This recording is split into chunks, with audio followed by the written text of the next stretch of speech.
The lives of wealthy Muscovites in London.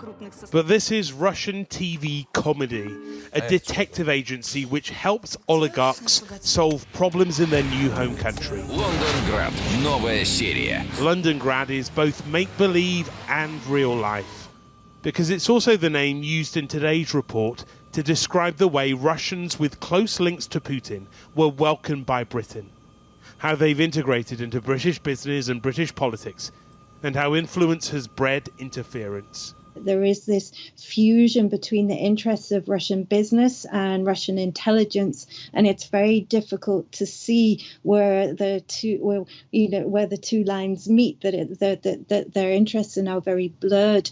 Russia's alleged aggression should surprise no one. In 2006, Alexander Litvinenko, a former spy, was poisoned in London.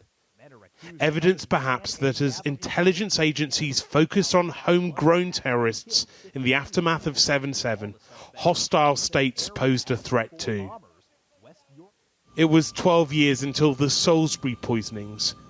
But during the years in between, Moscow's espionage armory appeared to grow. Prime ministers talked tough and looked it, but they knew that Twitter bots and hackers were a threat, not just military-grade nerve agents. But it was mainly focused on preventing the Russians sort of directly interfering in the mechanics of that election, rather than what in fact they appear to have been doing, which is using false social media accounts to amplify messages.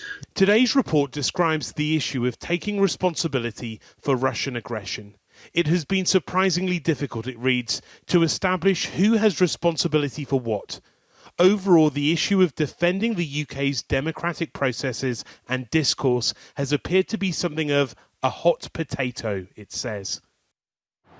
MI5 is one of the organisations tasked with dealing with hostile states, but it provided only 6 lines of text when the inquiry asked for written evidence on Russia and the Brexit referendum. Culturally, it's reluctant to get involved in politics, but a contributor to the inquiry believes it has questions to answer. I think MI5 is particularly open to criticism here because it is, as they say, self-tasking. It decides its own priorities based on how it sees the threat. But the criticism is primarily of ministers and not spies, about whether they had the interests and the ambitions, whether they provided the tools needed to fight interference. Rohit Khatru, News at 10.